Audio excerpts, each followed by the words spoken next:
Hey, this is Sean Pickett. I'm the founder and CEO of Sales Integrity, a B2B tech sales coach, and your host for the Sales Integrity Podcast. I'm ready to make it another great podcast today. And with that, let's get today's episode rocking and rolling.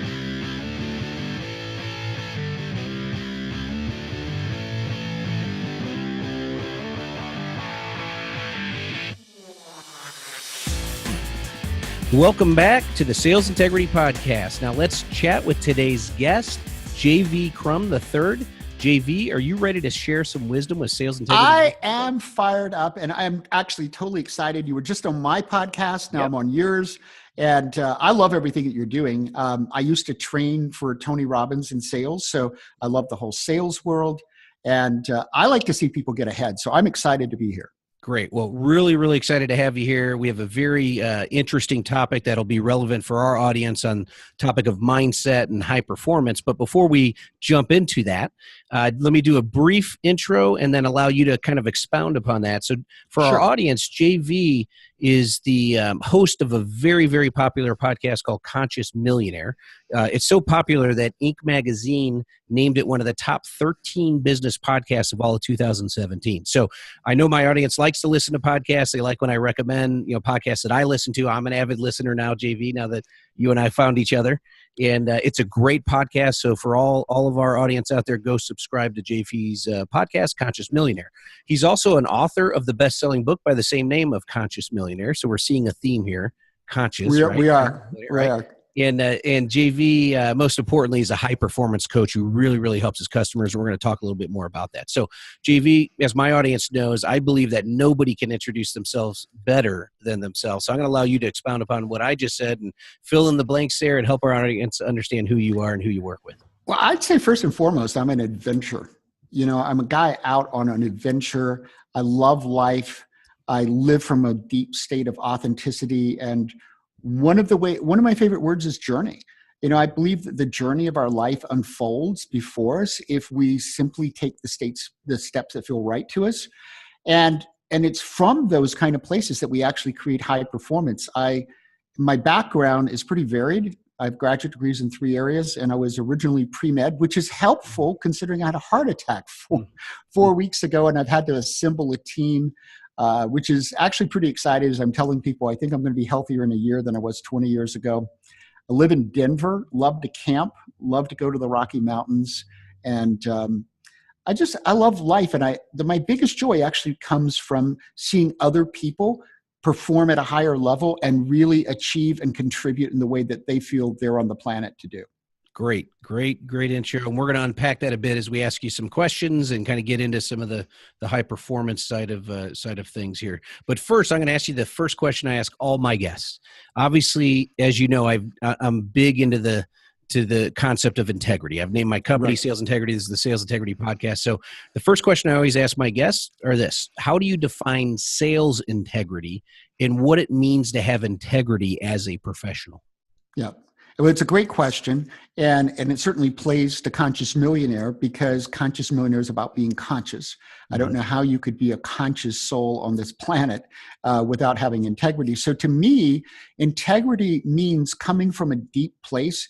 I connect honesty as my highest value. So my highest values are honesty, integrity, and personal growth. To me, integrity is integral to honesty. They're connected. And it's coming from a place as a sales professional where your complete outcome is client focused. Mm-hmm. Because if you go into the sale and you're really sitting there, of course we want to close the sale. Of course we want the money. But if that's your motivation, I think you're doomed. I think when you align in a deep, empathetic, trusting way with your client, when you've got integrity so that your client always, or your prospect knows, they feel it deeply that you care about them, you want their solution to work, and you're here for them, that's when it works. Hmm. So how, if we look at that a little bit further and dig a little bit deeper, Sure. when you're coaching clients and you're trying to teach them this empathy and getting into the mindset of the customer, right? And understanding Right. really, if we come back to mindset, you're really trying to understand the mindset of the customer and what's best for them. What's one bit of advice you'd provide for the audience on how to do that? Maybe someone's sitting there going, wow, that's a aha moment, but how do I execute on that? What would be Yeah. one bit of advice you would give our audience Yeah, members? I'm going to give you what I think is the best advice. Now, you're going to see my prejudice here. I'm really fortunate in the late 80s and 90s. I did 9 years of training with all of the original people in NLP, including Bandler. So to me, if you haven't studied NLP, I'd say go take a basic course where you get your first level of certification and really learn NLP, because it totally changed my life, that I can sit in a communication with someone, whether there's somebody I'm interviewing, it's a prospect, it's somebody that I met at Starbucks, and I can develop deep empathy very quickly because I know that I can match their system, but I'm not matching it in a manipulative way. I'm matching it so that we can connect deeper. But that basic set of skills, I think, is essential to really go to high places. Mm-hmm. So for our audience, NLP is NeuroLinguistic Programming. Right. Do you want to describe maybe just a one or two Sure, sentences on what sure. that Yeah, is? the basis of neurolinguistic programming is you're looking at the neurological connections in your body. So those are physical connections. And the language part is you're shifting your language in ways that change those connections. And those connections create states. Mm-hmm. And so the value of that is that you in yourself and other people can rapidly create a change in someone's state, and therefore a change in the way that they're looking at things by the language patterns you do. But it's actually neurological as well. So that to me is very exciting, because we're changing literally the way our brain is wired. And if you do that from integrity, not manipulation, what you're going to do is open someone's files to possibility. And when we open to possibility, anything wonderful can happen, because that's the place of curiosity. Mm-hmm. So when you think of the two words persuasion and manipulation, Yep. is there kind of two different, Well, I sides? think let's say that persuasion is done from an integral place, so it's you have integrity about it, and manipulation is you're just trying to get somebody to do what you wanted them to do. So if you're persuading them with their best interest at heart, that's when I'm talking about opening up files, opening up possibilities for them. You want them to be able to reframe, to see it from a different perspective, so that they can understand that this outcome could really be in their best interest, and they can look at their life, they can look at their business, they can look at whatever they're wanting to accomplish from a new, fresh, and I think more complete way that empowers them to get what they want. Yeah. And that's great for our audience, because they're selling complex technical products, services, and solutions, but their challenge is mapping that to the outcomes that their customers are seeking, right? And a lot of times through effective questioning, they have to lead their customer to those answers, because they're stuck on these complex business problems. That's why they're bringing in, a third-party advisor or consultant to come in and help them. Absolutely. And even the front end of that, Sean, is that if they utilize these skills for the best interest of their clients, they're also utilizing them to open them to tell them things that the client themselves may not realize. Because let's look at our own businesses. Whatever you're doing, you're a sales professional. You don't see yourself in the same way that other people can. And because you're going from such an unconscious place, that things that your assumptions about reality, assumptions about what's going on in a situation, are not at a conscious level most of the time. So that means that the client may not clearly even understand what they want you to do. Yep. So if you can get them to open up, to relax, to feel trust, to look at possibilities, they can actually learn from the experience of you working with them as a sales professional on the front end of a sale, because they can even understand their own business better. And what better position for you to be in than to be the person who helped them do that? Yeah. And for our audience, they've heard me, hammer our mantra of make your sales pop again and again. Pop being an Right. acronym stands for preparation, organization, productivity.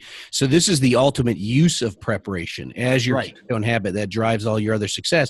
If you sit down and prepare effective questions, then you're going to get that information and lead your customers down that path to their own understanding and helping them uncover what they need to do. And you're doing that as a partner with them. Would you agree with Well, that? yes, absolutely. And here's a classic NLP reframe. So I'm going to reframe the process. Mm-hmm. Typically as salespeople, because all of us, I'm a coach, I own a business. I very much so am marketing and sales driven. That's how I can build a business. Mm-hmm. Oftentimes, the thing that comes in our mind and out of our mouth into our team is, how do we close the sale, right?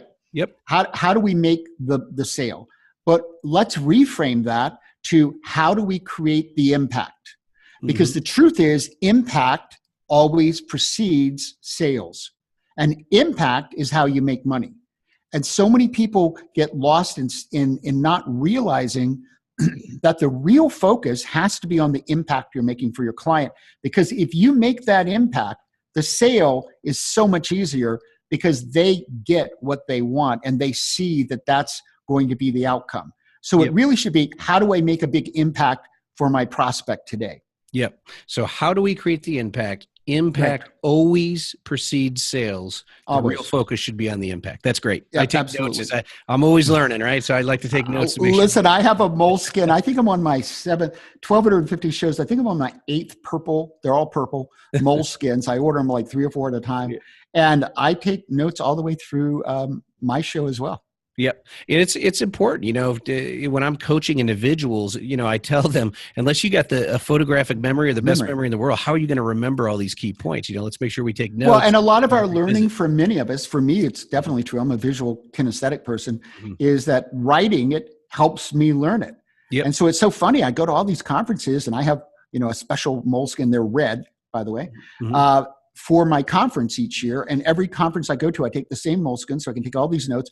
And I look around and I go, like, so few people are taking notes. And I'm going, this is golden stuff. I know. I'm crazy. Taking it back to change my business. It's like, I'm always in learning mode. And I think learning mode is where we all need to be. And I just want to say, when you were on my podcast, your pop, I've looked at a lot of sales systems, especially since I was trained as a sales trainer 20 something years ago, 25 years ago.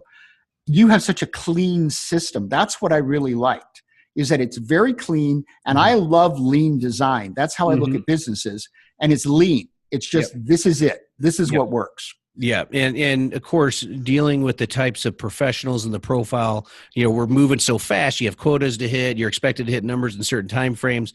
I had to create something that would take sales complexity and simplify it so they can learn it and execute upon it, make it habit forming execution in the real world of selling, as I like to say. So I was kind of forced to do that all along the way. I keep refining it to make it better, but that's about getting into the mindset, right? I know the mindset of my customers, sales professionals, sales leaders, executives, founder, co-founder, and CEOs of tech companies, for instance, and they're moving so fast. You got to keep it simple so they can execute on it. Otherwise, it becomes shelfware. They learn it, and they say, "Oh, great, shelve it," and go back to winging it and flying by the seat of their pants. And that's what I'm working against, right? From their mindset perspective. So if we look at mindset and we look at the title of your book, the title of your show, Conscious Millionaire, what does it mean to be a conscious millionaire? If you could talk a little bit about that. Sure, absolutely. Well, if we start with the subtitle of my book, Conscious Millionaire, Grow Your Business by Making a Difference. So for me, conscious is always about this humongous why that goes, it goes so far, because I think the why of your business should be, when I created a business model, it's a circle. So it's different than most business models you see. But right in that center is your why. Yep. And that your why and your values, your top 5 values about what you're doing, should pervade everything you do. It should pervade your culture. It should pervade it's the core of your mindset. It's how you choose your team, because you've got to choose people who fit your culture. And then they happen to have the skills you want. And so many people do it the opposite way, and then you end up with this splintered set of values, and it doesn't work at all. So to me, it's about having this bigger purpose that comes from deep inside of yourself. and it's discovering, yes, this is what I really want to do while I'm on the planet. And then building your business from that perspective so that you're driven to do something that every day you and your team buys into because they believe it matters. And that to me is a great company. Yeah. Because a company that's just, we're going to solve an industry problem, but there's no why behind it. Then what happens is every day you have to get motivated, but you're getting motivated from the external, and external motivation is never long lasting. But internal motivation, where you get up in the morning, I have a saying at Conscious Millionaire, because not everything I do, I know this is the shocker, the secret. Not everything I do, especially in marketing, works the way I thought it was going to work. But I go, wild horses couldn't stop me because I'm that convinced that being on the planet to make a difference in other people's lives, to uplift them, to help them achieve their goals faster than they ever would before, and to achieve goals that really matter is why I'm here. And that's what gets me going. It's, when I was in the hospital with a heart attack, it was in ICU. It was just 4 weeks ago right now. And I was there for 5 days. So that tells you it was a serious heart attack. And lots of doctors came to see me because I also had, quote unquote, a textbook classic heart attack. And everybody wanted to see the patient with the textbook. So I told them all about my podcast, right? And every one of them I said, here's the deal. I never went to a dark side, yet I had to have lots of great decisions. Was I going to have a stroke? All this kind of fun stuff. And I said, I believe I'm on the planet for a big reason, and my mission isn't complete. Therefore, I don't know how all the next 3-6 months, which that's the big period, work out, but I do know I'm supposed to be here. So I'm going to believe that works out. What I want to know from you is, what do I need to do today to help that process? Right? And I think if you approach your sales from that perspective, that I'm doing something that matters, that's a whole different engine inside that's driving you. Yeah, and that's really interesting because when we're coaching sales professionals, most of them, when we get to them, don't have a plan.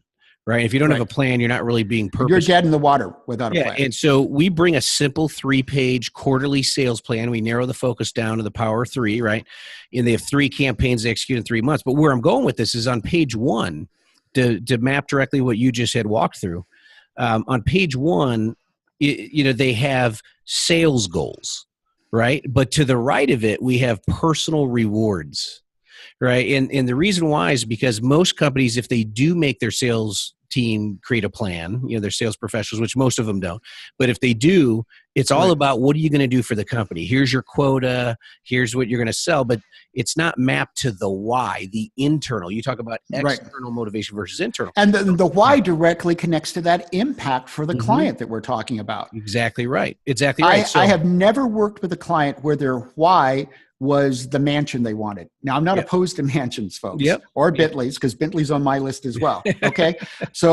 But my why has nothing to do with getting a Bentley. My why is about external, being of service, changing other people's lives, making a difference. And I can guarantee you, if you're listening today, that's your why as well. And when you connect with it, you will be on fire in a way that maybe you've never experienced in your life. Yep. Yeah. And that's why when we go through the personal rewards, we tell them, don't necessarily make that monetary focus. Now, maybe, some people put an expansion to the house or a new house or a boat or whatever, but most of them focus on their family. It's the providing for their family, going on that trip with their family to create memories. And it's meaningful experiences, I think, are so big for everyone once they connect to that. Like, most of what I want in life is meaningful experiences with other people. Yep. Exactly right. Exactly right. So if we take that and link to the next topic, and this is all kind of related, prosperity thinking, right? This is something you and I talked about beforehand. I know you have a program you're creating on that. I just love prosperity thinking bootcamp. Yeah, I'm stoked about it. So what is prosperity thinking? And if you can kind of talk about that just a little bit, because I think our audience, this will resonate with them, right? They want to be more prosperous for the result of what they're doing out there for their customers and for their company. So I'd love to hear you kind of. Sure. So prosperity thinking to me really begins with possibility, which comes from a creative place, and tapping into the reality that anything we really can dream, we can find the possibility to create it. And I'll give you a couple of examples out of my own life, because this is prosperity thinking. I grew up in a family that was, I like to politely say, financially challenged. Technically, we didn't know where the food was coming from all the time. So that's the deal. And I was taught when we went to the grocery store, because I grew up out in the country, like 200 or 300 people, not to ask for the candy bar because we didn't have the money to pay for it. And my mom didn't want people to know we didn't have the money. So she taught me not to ask. And by the age of 5, I had decided I did not like this story. And I said, what is the answer to this? And one day, literally, I'm thinking about it. I go, I know, I'll grow up and be a millionaire, right? So I ran in the house, told my parents I'm going to be a millionaire, which is, I might as well told them I was going to be a cop or an Indian or whatever. And, but I do remember they told me not to tell anyone. Of course, I told everyone. But when I wrote my book, my editor said, you've got to understand why that happened. And we lived across from the church, and my parents were very good, devout churchgoers. That's what our family did. And they had a belief that was not prosperity thinking, that if you had that much money, you had to do something wrong. Now, I want to give you another example. Because I grew up in the country, when I went to the city, 20,000 people, in the 7th grade, they decided I was a slow learner, stupid, because I came from the country, and put me in all remedial classes. And so here I was being treated like a stupid person. I mean, literally. And at the end of the 7th grade, this is prosperity thinking. I said, I don't like this story either. And I said, I bet there's a trick. That's what I called it, to making an A. And I graduated, this stupid person in remedial classes, 4.0 valedictorian, because I decided to change the story. Now, that is the essence of prosperity thinking. It's realizing that you can change the story to any story you want, and not staying in the world of victimhood, not staying in the world of I can't, not staying in the world of comparison to somebody else, but getting in the world of deciding what you truly want, and realizing that you can literally think and act your way to achieving that, whatever it is. That's great. I think that directly correlates to our audience, right? The people that are listening are high achievers, and those that aren't just yet want to be. That they're in this profession because typically there's no ceiling to your success. Well, so let's set up a challenge. Why don't we set up? I love setting up challenges. I believe the only difference between whatever you're making in right now and making 10 times that much money is you. Now, if that's true, that all starts here in the mindset. That's why I'm so big on mindset in my high performance coaching, because it's really about how you think about yourself, about possibility, about identifying high profit leverage points, about who you could partner with that would get you to the 10 people that are going to make all the difference for this year for you. It's all about that, and how you look at your possibilities that's going to make the difference. So really, to change your mindset, you need to study mindset and understand success, right? To understand the process of that, because everybody has the same 24 hours in a day. There's all sorts of humans that are here, but some are uber successful and some are struggling, and some are. But let's cut it down to the basics. It all starts with you deciding what story you want to be living, and then making a decision. So this is going to be fun. I don't allow any of my clients to have goals. You're going, what? None of your clients have any goals? How do they achieve anything? Here's how they achieve it. They're only allowed to have commitments.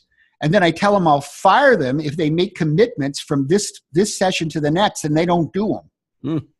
Let me tell you, it works.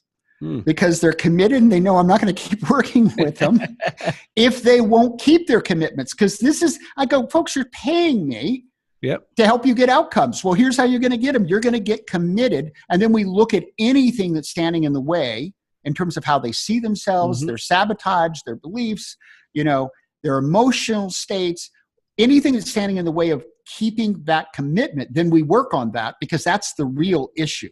So that's a classic reframing, right? So if you look at this, it is a classic reframing. Describe for my audience out there that's scratching their head going, like some of them are saying, great, I hate goals and I don't want to deal with them, right? But good luck, because you're still going to achieve them. We're just going to be committed to achieving them. So how would you describe the difference for those that are kind of this is between a goal and a commitment? Yeah, it's classic. A goal is something you hope to achieve. A commitment is something you've already decided you will achieve. That's the difference, and it's huge. So a goal is something you hope to achieve. Right? You hope that it will happen. And sometimes people even say that, oh, wow, I really hope this will, I'll be able to do this. Well, you've already decided, basically it's not going to happen. Let me just tell you, the chances are not high. But when you say, I will achieve it, or in your mind, because whenever I have something that's big for me, I see it already done. I visualize it as already done. And then some people go, well, JV, this sounds so arrogant to say you've already achieved it. And I go, yes, but how much easier to achieve it if I'm visualizing on a daily basis, it's already done. Because then it's just a matter of going through the steps of getting there.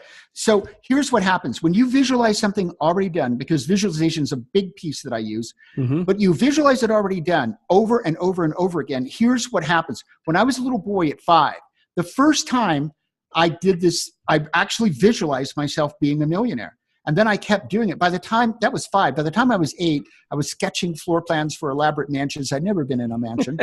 By the way, at 8, they didn't have any bedrooms because I hated to go to bed. So they just had like different, I had multiple party rooms, 3 different dining rooms because I like to eat, big pool. It was a party. It was a party house, right? That's great. That was my idea.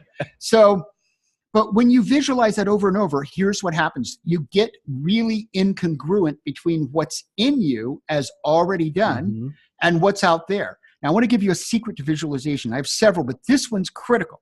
And this is why my visualization actually gets results. It isn't just sitting in the corner hoping somebody's bringing Fort Knox to your door, right? Yeah. When in classic visualization, you always create a picture out in front of you of what you want, right? But almost always those visualizations say, now step into the future. What happened? You left the present state and went into something that's not yet here. When I do visualization, here's what I want you to do. Let that float toward you, then invite it. You may say it out loud. You may say it with your mind. Invite it inside of you. Notice any changes that occur. And when you do that over and over, what happens is the future becomes the present. And now what feels incongruent is inside of you. You feel it already done. But the external now doesn't match your internal. And so now you feel compelled to change the external to get the two congruent. And that's how you get so committed and actually achieve things, because it feels weird to you that you don't have the Bentley or whatever it is you wanted, or that you haven't closed the big sale, because in your mind you're going, well, it's already closed. I got to do something to close this gap. And it just happens naturally. Yeah. So in your book, Conscious Millionaire, do you cover that? Because I've just started it, so I'm on the front end of it. So yes. You do. I'm going to do something that I tell authors never to do. I'm going to tell you where it is in the book. It's the last part. It's the last section, because every chapter is written in like 6 or 7 subtitles. So it's the last section of chapter 2. Okay. And it's called Conscious Millionaire Visualization. I wrote 4 pages on it. So I go into absolute detail about it.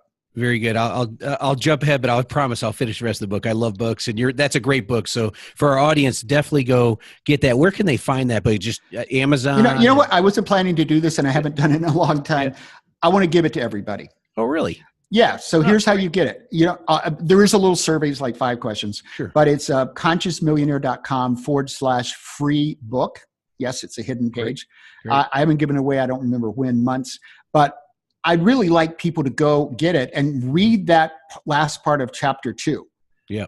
And do it, because it's going to make a huge difference in you getting committed to what you want and then achieving it. This is excellent. So appreciate that. Thank you for that gift for our audience. So consciousmillionaire.com/free book. Answer 5 questions, and then you get a download of the PDF version of it, I'm assuming? Yeah, it's a PDF version. So you get an instant link, so you can just download it. Very good. Well, that's great. Well, believe it or not, we're nearing the end of our time today. I could just take more and more of your time, but I know you're real busy. So what we're going to do is we're going to end today's episode like we always do, with what we call the sales cycle, right? This is Sales Integrity Podcast, and we're using a play on words here. for sales professionals, they want to, you talk about realizing the outcome faster, that type of thing. So they want to get through the sales cycle as fast as possible in a reasonable time frame, right? So I have 7 simple questions I'm going to ask you. All of our guests get asked this. I time it because, we're all competitive and we like to win, right? So I'll time it when I start. I'm an alpha A and I admit it. There you go. That's why I meditate. There you go. So one of our previous audience member or guests, that was on was Stu Schlackman. He set the benchmark of 1 minute and 55 seconds, and that had held for a very long time until our very last guest that we had, Scott Ingram, and he beat it by he was 1 minute and 39 seconds. So he beat it by 24 seconds. So that's now the new benchmark, 1 minute and 39 seconds. To get through these 7 questions. So we're going to go through these 7 questions. I'm going to start the timer when I'll say I'm going to start in 3, 2, 1. I'll ask you the question. You answer it. Now, of course, we want to have a delicate balance of don't just do one-word questions. Our audience needs to get some value out of it. So I might ask you to expand. So 2 or 3 words. 2 or 3 words at least, right?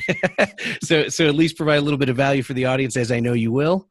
And we'll start the sales cycle in 3, 2, 1. Question number 1: name a specific technology or tool. LinkedIn. Oh, there you go. Question number 2. Well, let me get this to the audience. A specific tool you use for identifying and researching target market prospects. The answer was LinkedIn. Number 2: what is the best method to initially get the attention of and connect with your target market prospects? I send them a message, thank them for being connected, and say, I love brainstorming with other entrepreneurs. Would you like to set up a time we could talk? Great. Question number 3: what method do you use to consistently stay top of mind if your prospects aren't ready to buy just yet? I have 4 podcasts, and one of them 7 days a week, and the others are 1 day a week. And we have 12 million listeners around the world, and that's how I stay in front of people. That's awesome. Love it.